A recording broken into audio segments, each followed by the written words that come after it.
আম্মু বলে আমি নাকি সারা দিন ঘুমিয়েছি, খাবার খেয়ে আবারও ঘুমিয়েছি, কিন্তু এসব আমার কিছু মনে নেই। আমার মনে আছে আমি শুধু ঘুমিয়েছি। এইভাবে দুদিন ভালোই কাটলো। ভাবলাম এই 2 দিন যেহেতু কিছু হয়নি, তাই আর হয়তো কিছু হবে না। কিন্তু কপাল খারাপ হলে যা হয়। আমি সেদিন সন্ধ্যায় আমার রুমের সিঁড়িতে বসে আছি, বিদ্যুৎ চলে গেছে। মাগরিবের আজান শেষ হয়েছে মাত্র। আব্বু এবং আম্মু ঘরে বসে আছে, আমি মোবাইল টিপছি। হঠাৎ মনে হলো লম্বা কে যেন খালি গায়ে আমাদের রান্নাঘরের সামনে দিয়ে দৌড়ে চলে গেল বাড়ির পেছনের ঝোপের দিকে। সবেমাত্র মাগরিবের আজান শেষ হয়েছে, তাই স্পষ্ট দেখেছি, কিন্তু চেহারাটা দেখতে পাইনি। আমি ভাবছি ভাইয়া মনে হয়, কিন্তু আবার ভাবলাম ভাইয়া কেন দৌড়াবে এখন। তাই সন্দেহ দূর করার জন্য আম্মুকে ডাক দিয়ে বললাম, ভাইয়া কোথায়? উত্তরে আম্মু বলল, ভাইয়া সেই বিকেলে বের হয়ে গেছে, এখনো আসেনি। আমি ভাবতে লাগলাম আমি কি দেখলাম। আমার মনে পড়লো ভাইয়া তো এত লম্বা নয়। আমার সাথে সাথে ভাইয়াকে ফোন দিয়ে জানতে ইচ্ছে করলো এবং আমি জানতে চাইলাম সে এখন কোথায়। উত্তরে ভাইয়া বলল সে এখনো বাজারে বসে আড্ডা দিচ্ছে। অন্যদিকে আমাদের বাড়ির 3 দিকে গেট করা। আমার আম্মু তো একটু আগে রান্না শেষ করে গেল। ওইখানে তো কারো থাকার কথা নয়। আমার সাথে ঘটা ঘটনাগুলো মনে পড়ে যায় এবং আমি এক দৌড়ে আব্বুর ঘরে চলে আসি। আমি কাউকে এতদিন কিছু বলিনি। আব্বু আর আম্মুকে সব খুলে বলি। তারা আমাকে অভয় দিয়ে বলেন, এসব কিছু না, সবই তোমার মনের ভুল। আমি কিছুতেই বিশ্বাস করতে পারলাম না।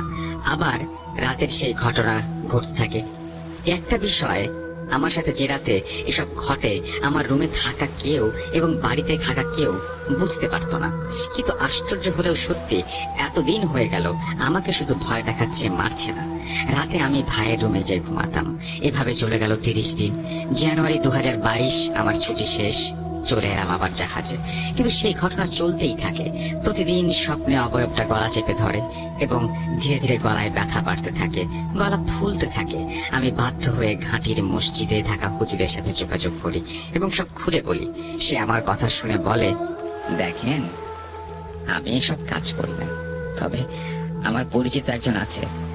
পরে তিনি একটা বড় হুজুরের নাম্বার দিয়ে বলেন যোগাযোগ করতে। আমি হুজুরের দেয়া নাম্বারে যোগাযোগ করে জানতে পারি বড় হুজুর চট্টগ্রামের মিরসরায়ে কোনো এক মাদ্রাসার সহকারী প্রধান শিক্ষক। আমি তাকে সব খুলে বলি এবং সাহায্য চাই। হুজুর আমাকে বলেন পরের দিন আসতে।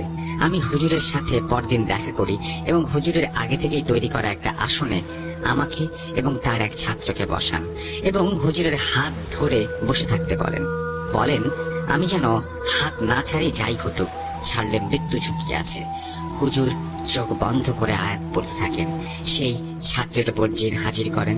অবিশ্বাস্য ব্যাপার, আমার স্বপ্নে দেখা সেই আজব কণ্ঠে রাগান্বিত ভাবে সেই ছাত্র হুজুরের সাথে কথা বলছে। এভাবে হুজুরের সাথে অনেক কথা কাটাকাটি চলে। এমন সময় আমি ভয় পেয়েছিলাম এবং কতটা ভয় পেয়েছিলাম সেটা বুঝিয়ে বলতে পারবো না। ভয়ে আমি হুজুরের হাত ছেড়ে দেই। হঠাৎ সেই ছাত্র আমাকে একটা চড় দেয় এবং চড়টা এত জোরে ছিল যে আমি কয়েক হাত দূরে ছিটকে যাই এবং একটা লাথি মারে বুকে এবং মুখে। আমার ঠোঁট কেটে রক্ত বের হতে থাকে।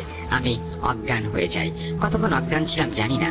জ্ঞান ফেরার পর দেখি আমি হুজুরের রুমে শুয়ে আছি। আমার পাশে কয়েকটা ছাত্র বসে আছে। আমি তাদেরকে বলি আমার সাথে কি ঘটেছে আর হুজুর কোথায়। একজন ছাত্র বলে হুজুর মাগরিবের নামাজ পড়তে গেছেন।